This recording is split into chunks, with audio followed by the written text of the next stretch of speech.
तुला राशि वालों, स्वागत करते हैं आप सभी का तुला राशि भिंड यूट्यूब चैनल में। बंधुओं, आने वाली मकर संक्रांति आपके जीवन में एक बहुत बड़ी क्रांति लेकर आने वाली है।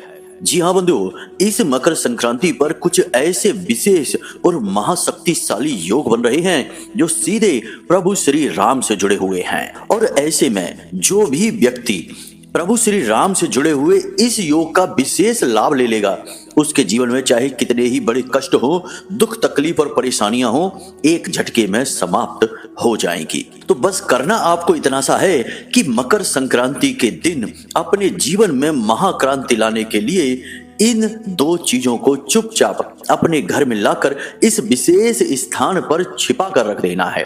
जी हाँ बंधुओं, एक चीज को मिट्टी में दबाना है और दूसरी चीज को कपड़े में लपेटकर एक विशेष नियम और विधान के साथ छिपा कर इस विशेष स्थान पर रख देना है। कौन सी है ये दो चीजें और क्या है इन चीजों को प्रयोग करने के नियम और विधान, और इन चीजों का शास्त्रीय प्रमाण क्या है, कैसे ये चीजें आपके जीवन में महाशक्तिशाली परिवर्तन लेकर आएंगी और प्रभु श्री राम से जुड़ी हुई हैं। और वह महाशक्तिशाली योग जो सीधे प्रभु श्री राम से जुड़ा हुआ है, सारी बातें सब कुछ आपको पूरे विस्तार के साथ अच्छी तरह से हम समझाने वाले हैं।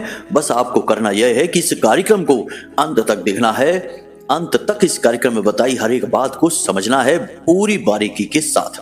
हम तो यह भी कहेंगे कि आप कॉपी और पेन लेकर बैठें ताकि जो भी महत्वपूर्ण जानकारी है उसे आप नोट करते चलें, क्योंकि कार्यक्रम को देखने में इधर उधर यदि आपका ध्यान भटक गया और कुछ महत्वपूर्ण बात यदि मिस हो गई तो आपको जो क्रियाएं, जो उपाय और जो विशेष नियमावली हम समझाने जा रहे हैं वह मिस हो जाएगी और उसका प्रभाव भी नहीं रहेगा। इसीलिए बस हमारा आपसे यही एक निवेदन है कि बिल्कुल ठंडे दिमाग से एकांत में अकेले में बैठकर इस कार्यक्रम को देखें और कॉपी और पेन साथ में रख कर बैठें ताकि कोई जरूरी बात हो तो उसे तुरंत नोट करते चलें।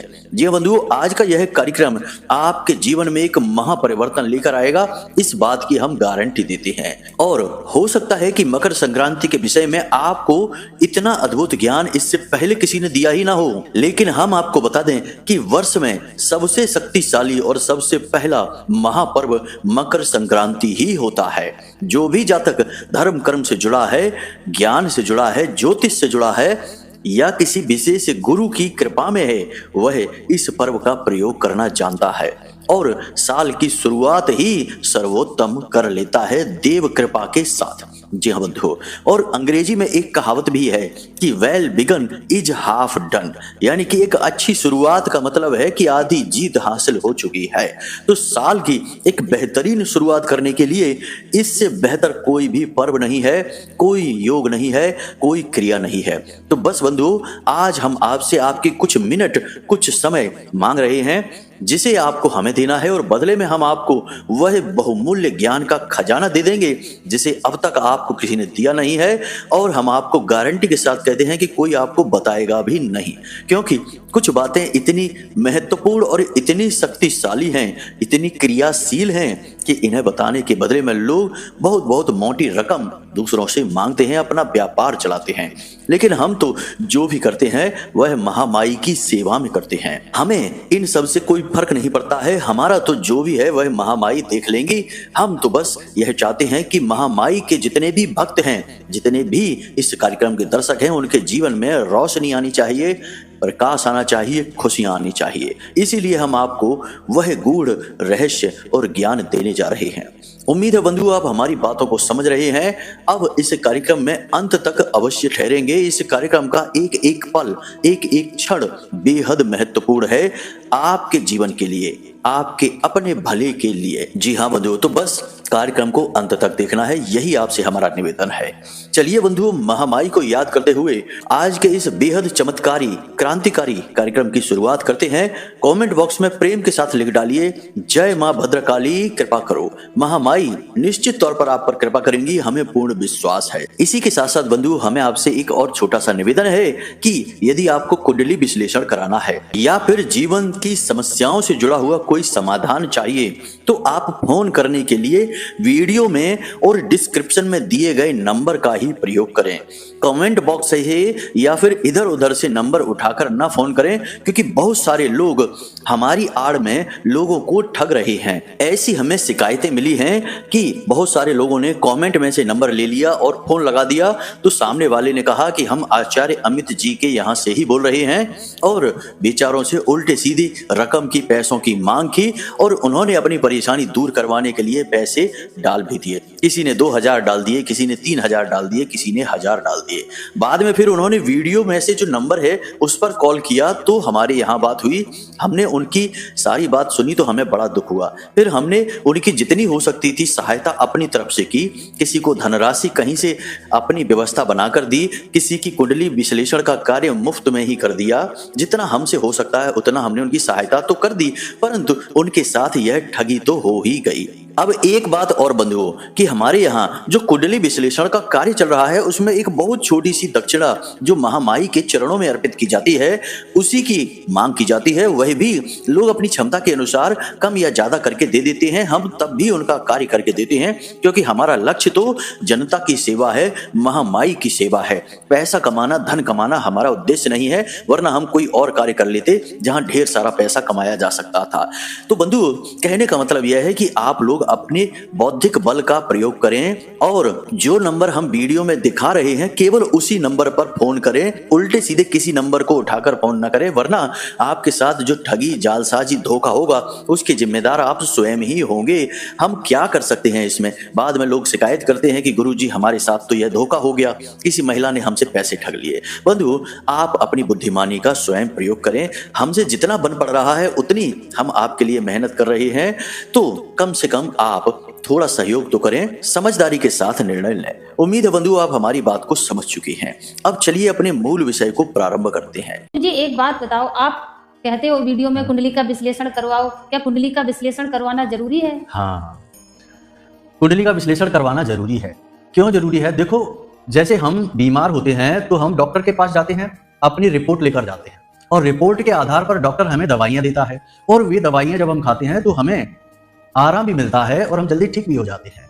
बजाय इसके कि हम ऐसे ही अंदाजे से दवाइयां लेते रहें, खाते रहें, कभी ठीक होंगे, कभी नहीं होंगे, कभी रिएक्शन भी हो सकता है। आपकी कुंडली जो है वह आपकी रिपोर्ट है, आपका एक्सरे है कि आपके जीवन में कहाँ कष्ट है, कौन सी ग्रहों की दशाएं हैं जो आपको रोक रही हैं, परेशानियां आपके जीवन में पैदा कर रही हैं। कोई दोष तो नहीं है, जैसे पितृ दोष होता है, ग्रहों से अलग अलग ग्रहों से जनित होता है, कोई अनिष्ट ग्रह योग तो नहीं है, कोई बाधा तो नहीं है। तो ये आपकी रिपोर्ट है। अगर आप अपनी रिपोर्ट दिखा देंगे तो आपको सटीक समाधान मिलेंगे, समस्याओं का सही कारण पता चलेगा और जीवन में खुशहाली आएगी। नहीं दिखाएंगे तो अंदाजे से दवाइयां लेते रहिए, ठीक होने की कोई गारंटी नहीं है। तो बंधुओं अब ध्यान से सुनिए, मकर संक्रांति का यह जो पर्व है सुबह 8:55 से प्रारंभ हो जाएगा, जब सूर्य देवता धनु राशि से मकर राशि में प्रवेश कर जाएंगे।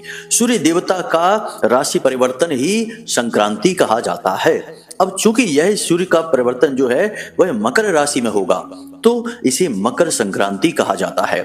मकर संक्रांति इतनी महत्वपूर्ण क्यों होती है? तो बंधुओं, इसके महत्वपूर्ण होने के पीछे 2-3 कारण हैं। पहला तो यह है कि यह वर्ष का पहला राशि परिवर्तन है सूर्य देवता का, और सूर्य देवता ग्रहों के राजा हैं और जीवनीय ऊर्जा के, प्रकाश के, रोशनी के, अग्नि के प्रतीक होते हैं। इसलिए इनका राशि परिवर्तन सबसे महत्वपूर्ण माना जाता है। अब यह महत्वपूर्ण क्यों माना जाता है इसे एक नजर से और समझते हैं बंधुओं, फिर आपको सारी बात समझ में आ जाएगी। यह तो आप जानते ही हैं कि सूर्य देवता और शनिदेव पिता पुत्र का रिश्ता रखते हैं, यानी कि सूर्य देवता पिता हैं और शनिदेव उनके पुत्र हैं। हालांकि दोनों के बीच बनती तो नहीं है, परंतु रिश्ता तो है ही। अब ऐसा माना जाता है कि मकर राशि शनिदेव की स्वयं की राशि है, दोनों तरह से स्वयं की है, यानी कि मकर राशि के जो भाव स्वामी हैं वे भी शनिदेव हैं और कारक जो ग्रह हैं वे भी शनिदेव ही हैं। इस लिहाज से मकर राशि पूर्ण रूप से शनिदेव की राशि ही मानी जाती है। इस पर पूरा कब्जा शनिदेव का होता है। अब ऐसे में जब इस राशि में सूर्य देवता का प्रवेश होता है तो ऐसा माना जाता है कि एक पिता अपने पुत्र के यहाँ मेहमान बनकर आते हैं। तो ऐसे में जब कोई मेहमान बनकर हमारे घर आता है तो वह भले ही हमारा शत्रु ही क्यों ना हो, हमारी उससे बुराई ही क्यों ना होती हो, तब भी हम उसका मान सम्मान तो करते ही हैं। यानी कि अतिथि देवो भव की जो पद्धति है वह पद्धति यह कहती है कि चाहे कोई शत्रु भी हमारे घर में क्यों ना आ जाए, उसका मान सम्मान करना चाहिए। इसी लिहाज से शनिदेव अपने पिता सूर्य देवता का बहुत मान सम्मान करते हैं इस राशि में। तो जब इस राशि में शनिदेव के साथ सूर्य देवता का गोचर होता है, शनिदेव तो वहां पहले से ही हैं, उनका तो घर ही है, तो शनिदेव उनका बहुत स्वागत करते हैं। तो इस लिहाज से भी यह बहुत ही महत्वपूर्ण तिथि बन जाती है, अवसर बन जाता है। कारण इसका यह है कि शनिदेव बेहद शक्तिशाली ग्रह हैं और शनिदेव के कार्य करने की शैली कुछ इस प्रकार है कि लोग हमेशा उनसे डरते ही हैं। जी हाँ बंधुओं, जितने भी जीवन में कष्ट, परेशानियां, तकलीफ, रुकावटें और समस्याएं होती हैं, चाहे काम रुकने की समस्या हो, काम अटक कर होने की समस्या हो या फिर काम हो ही ना, इन सब के पीछे अधिकतर केसों में शनिदेव का ही हाथ होता है। तो इनकी काम करने की शैली ऐसी है कि हर जातक को ये कहीं ना कहीं किसी न किसी रूप में कष्ट पहुंचाते ही हैं। और वैसे भी हर जातक के जीवन में एक बार शनि की साढ़े साती तो आती ही है, जिसमें कि जातक को पता चल जाता है कि शनिदेव असल में हैं कौन, उनका सही रूप दिखाई दे जाता है। अच्छे से अच्छा जातक भी नतमस्तक हो जाता है, झुक जाता है शनिदेव के सामने।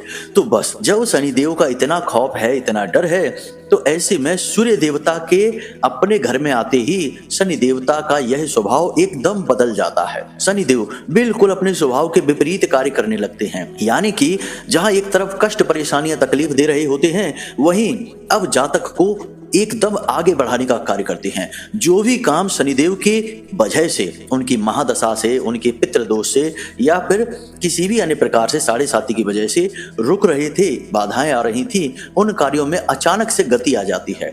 निर्धन जातक के पास धन कमाने के अवसर आने लगते हैं, बेरोजगारों के पास नौकरी के अवसर आने लगते हैं, जितने भी दुख, तकलीफ, परेशानियां, बीमारियां हैं तो वे दूर होने लगती हैं। यह शनिदेव का एक विचित्र स्वरूप है जो देखने को मिलता है केवल 1 महीने के लिए।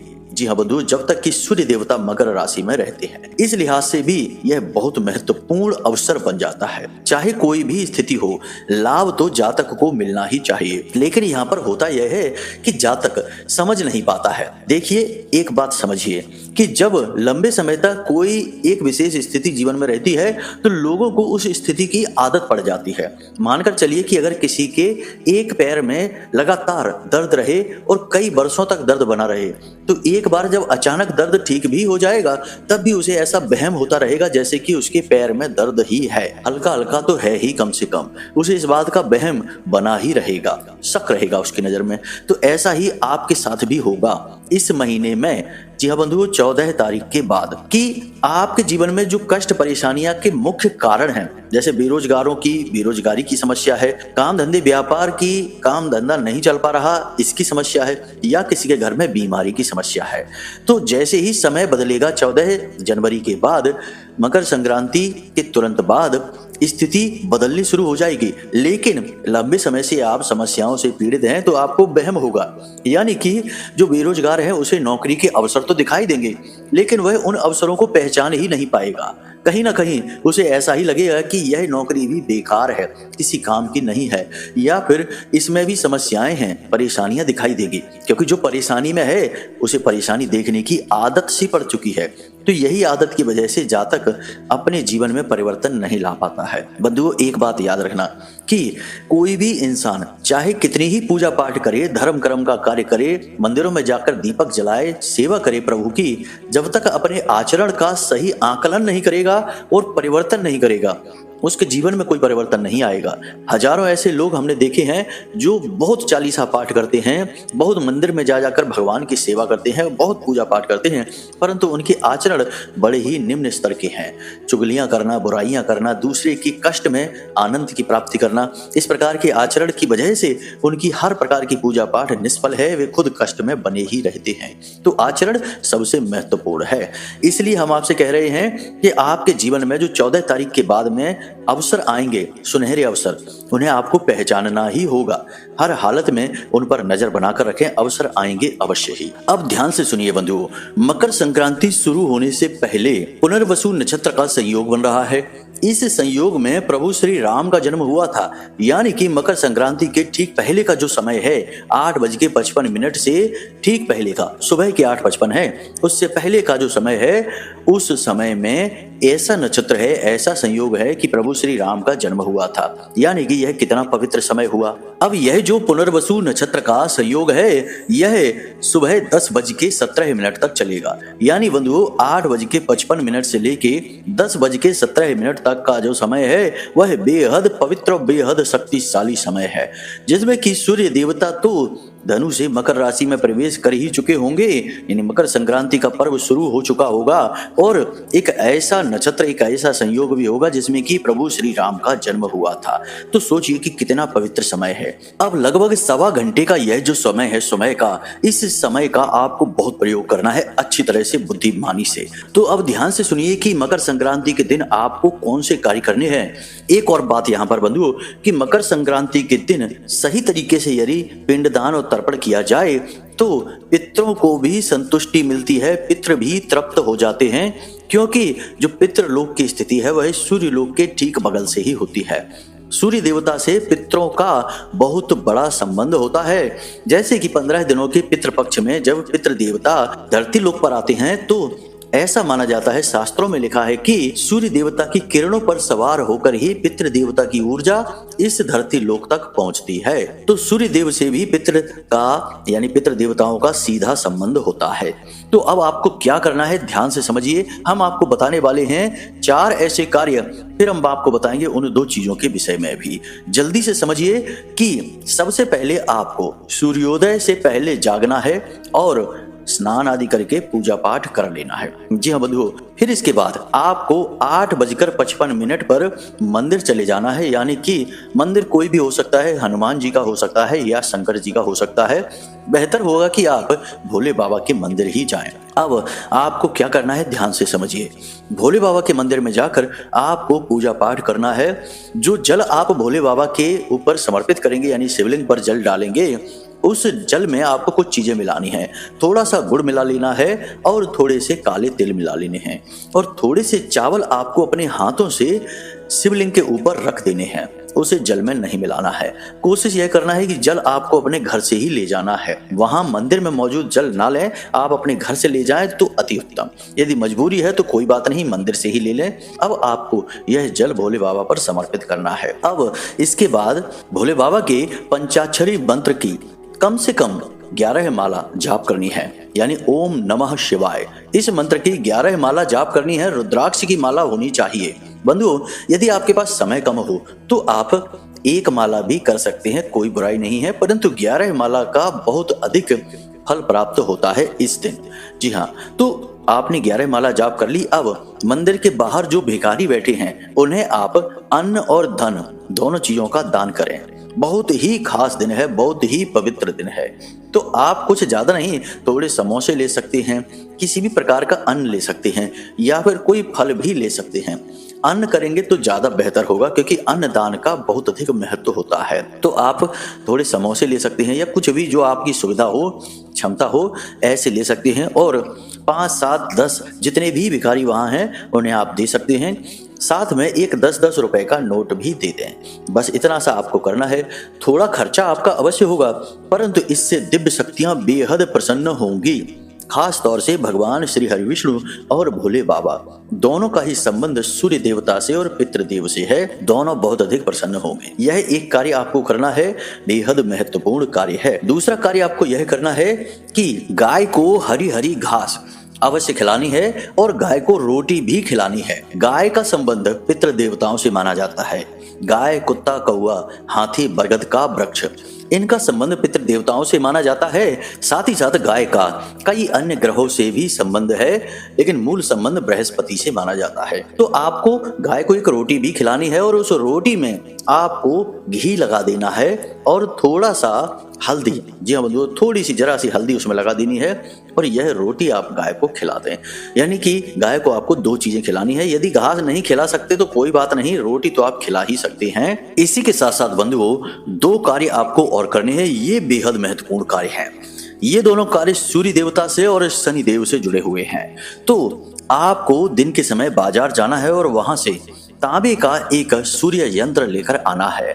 सूर्य यंत्र को पवित्र करने के बाद, शुद्ध करने के बाद, इसका पूजा पाठ करने के बाद विधि विधान के साथ इसे अपने घर में पूर्व दिशा में टांग देना है। जी हाँ बंधुओं, इसे दीवार पर लगाना है, पूर्व दिशा की ओर लगाना है। सूर्य यंत्र आपके घर में हर हालत में होना ही चाहिए। यह सूर्य देवता का प्रतीक है, सकारात्मकता का प्रतीक है और आपके घर से हर प्रकार की नकारात्मकता को भगाने का कार्य करेगा। आप चाहें तो इस सूर्य यंत्र को अपने पूजा घर में भी लगा सकते हैं, वह भी पूर्वी दीवार पर, या फिर आप चाहें तो इसे अलमारी में रख सकते हैं। परंतु एक चीज का ध्यान रखें कि इसे आप पूर्वी दीवार पर रखें। इस यंत्र की पीठ पूर्व दिशा की ओर होना चाहिए और इसका मुख पश्चिम दिशा की ओर होना चाहिए। बंधुओं, जो भी व्यक्ति सूर्य यंत्र को अपने पूजा घर में रखता है और इसका प्रतिदिन पूजा पाठ करता है, उस व्यक्ति के जीवन से किसी भी प्रकार की नकारात्मक ऊर्जा हो दूर भाग जाती है। दूसरा कि सूर्य देवता की विशेष कृपा प्राप्त होती है और सूर्य देवता तो ग्रहों के राजा हैं। जब राजा की ही कृपा मिल गई तो प्रजा की कृपा कैसे नहीं मिलेगी। यानी हर ग्रह की पीड़ा शांत होती है, कम होती है, विशेष तौर पर शनि देव की पीड़ा।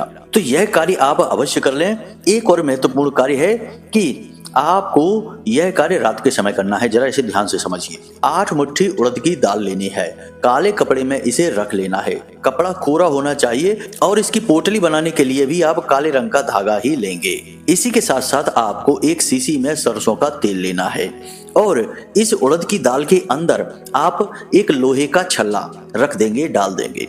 यह शनिदेव का दान है। इस दान को करने वाले से शनिदेव हमेशा प्रसन्न रहते हैं। तो मकर संक्रांति से ज्यादा बेहतर दिन इसके लिए हो ही नहीं सकता है। लेकिन इस दान का महत्व केवल रात्रि के समय होता है, यानी कि सूर्यास्त के बाद। तो आपको सूर्यास्त होने के बाद किसी हनुमान जी के मंदिर में या फिर शिव मंदिर में चले जाना है और वहां पर इस दान को कर आना है। अब आप चाहें तो लोहे की कील भी डाल सकते हैं उस दाल के अंदर, लेकिन कील डालना ठीक नहीं है। आप लोहे का एक छल्ला डालें जो कि राहु का प्रतीक है, राहु की नकारात्मकता को हटाता है। इसी के साथ साथ बंधुओं, कुत्तों को भी आप भोजन अवश्य कराएं, लेकिन यह भोजन भी रात्रि के समय होना चाहिए। आप बिस्किट खिला सकते हैं या रोटी बनाकर खिला सकते हैं। यदि घी से चिपड़ कर रोटी आपने कुत्ते को खिला दी तो पितरों का कैसा भी दोष हो, कितनी भी नकारात्मक ऊर्जा हो पितरों की आपके ऊपर, वह शांत हो जाती है। बस याद रखना कि कुत्ते को भोजन कराते समय आपका मुख दक्षिण दिशा की ओर होना चाहिए और आपको मन ही मन यह कहना है कि यम के साथ घूमने वाले 2 कुत्ते श्याम और सबल को मैं भोजन करा रहा हूँ। यम के साथ घूमने वाले 2 कुत्ते श्याम और सबल को मैं भोजन करा रहा हूँ। इस तरह आपको दक्षिण दिशा की ओर मुख करके कुत्तों को यह भोजन करा देना है। इस बात का ध्यान रखना है कि जो रोटी या जो भी कुछ आप कुत्ते को खिला रहे हैं उसे वह कुत्ता खा अवश्य ले। और शनिदेव का दान तो आप कर ही देंगे, उड़द की दाल वाला हमने आपको बता दिया है। आप मंदिर में जब इसे दान करें तो मंदिर प्रशासन में जो भी आपसे ले, जैसे पुजारी सामग्री ले रहे हैं, तो उन्हें बता देना कि इसमें लोहे का एक छल्ला पड़ा हुआ है, उसे आप निकाल लेना। वरना दाल उन्होंने बनाई और उसमें कहीं छल्ला निकल आया तो वो सोचेंगे कि कहीं कोई तांत्रिक प्रयोग तो नहीं कर दिया आपने, डर सकते हैं। तो इसलिए उन्हें बता देना कि यह राहु का प्रतीक है, शनिदेव का दान है। आप इसमें से इस छल्ले को निकाल देना और आपकी जो मर्जी वैसे इसको प्रयोग कर लेना, कोई समस्या नहीं है, आपका दान पूर्ण हो जाएगा। बस इतने से कार्य आपको करने हैं, आपका मकर संक्रांति का दिन सर्वोत्तम हो जाएगा बंधुओं। इसी के साथ साथ एक अंतिम चीज बंधुओं, आपको नाग नागिन का एक जोड़ा लाना है और उस जोड़े को लाकर अपने घर के ईशान कोण में एक गमला रखना है। इस गमले की बिल्कुल तली में नाग नागिन के इस जोड़े को शिवलिंग के ऊपर रखने के बाद लाकर दबा देना है, मिट्टी डाल देनी है और उस गमले में आपको बेल पत्र का पौधा लगाकर उसके नीचे शिवलिंग को स्थापित कर देना है। हम इस क्रिया के विषय में अपने पिछले कुछ वीडियो में आपको बता चुके हैं। यदि आपने इस क्रिया को कर रखा है तो अति उत्तम है, नहीं कर रखा है तो अब आप इसे कर लें। इसकी पूर्ण विधि यदि आप जानना चाहते हैं तो इंतजार करें, हम अपने अगले कार्यक्रम में आपको बता देंगे। आप कमेंट करके पूछ लेना हम आपको अगले कार्यक्रम में इसकी पूर्ण विधि बता देंगे। तो इतने से कार्य आपको करने हैं और आप देखेंगे कि कैसे मकर संक्रांति के बाद आपका दिन, आपका अवसर, आपके समय सब कुछ बदल जाएगा। बंधुओं, सबसे महत्वपूर्ण बात बंधुओं कि आपको अपने स्व विवेक का हमेशा प्रयोग करना है। जो भी आसपास आपके मौके हैं, चीजें हैं, अवसर हैं, उनका प्रयोग करना सीखना है और योग, प्राणायाम, आध्यात्म से जुड़ना है, अपनी सेहत का ख्याल रखना है और इन सब से कहीं बढ़कर कि धर्म से जुड़ना है। भगवान की विशेष साधनाएं अवश्य करनी है। अनुष्ठान और साधनाएं करने से भगवान की विशेष कृपा प्राप्त होती है। साधारण कर्म कांड, पूजा पाठ से तो ठीक ठाक से ही परिणाम रहते हैं, लेकिन विशेष इच्छाएं, मनोकामनाएं पूरी तब होती हैं जब लोग साधना करते हैं। और साधना कोई तप नहीं है, यह गृहस्थ लोगों के लिए, सांसारिक लोगों के लिए बनी हुई विधि है। तो यदि आप किसी विशेष देवता की साधना के बारे में जानना चाहते हैं, जैसे कि आप हनुमान जी की कोई साधना करना चाहते हैं, भोले बाबा की करना चाहते हैं, तो आप हमें कमेंट करके बताएं या फिर वीडियो में दिए गए नंबर पर फोन करके या फिर व्हाट्सएप मैसेज करके पूछें। हम अपने अगले कार्यक्रम में उन साधनाओं के विषय में आपको विस्तार से ज्ञान दे देंगे। तो चलिए बंधुओं, आज के इस कार्यक्रम को यही समाप्त करते हैं। उम्मीद करते हैं कि जो बातें हमने आपको बताई हैं वे आपको अच्छी तरह से समझ में आ गई हैं। इन बातों का प्रयोग करिए और जीवन को बदल डालिए। और फोन करने के लिए केवल वीडियो में दिए गए नंबर का प्रयोग करें। इधर उधर के किसी भी नंबर को आप डायल ना करें, वह धोखा हो सकता है। कुंडली विश्लेषण यदि कराना है तो वीडियो में दिए गए नंबर पर फोन करके अपनी डिटेल दे दें। बिल्कुल छोटी सी दक्षिणा के साथ आपका श्रेष्ठतम कुंडली आकलन हम स्वयं करके देंगे। जी हाँ बंधुओं, इसी के साथ साथ आज के इस कार्यक्रम को यहीं पर समाप्त करते हैं। हमेशा हंसते रहिए, मुस्कुराते रहिए, सकारात्मक रहिए और महामाई जगत माई पर अपनी आस्था और विश्वास बनाकर रखिए, क्योंकि आपका उद्धार, आपका कल्याण तो वहीं से होना है। तो प्रेम से बोलिए जय माई की, जय मां भद्रकाली। महामाई आपका कल्याण करेंगी। धन्यवाद।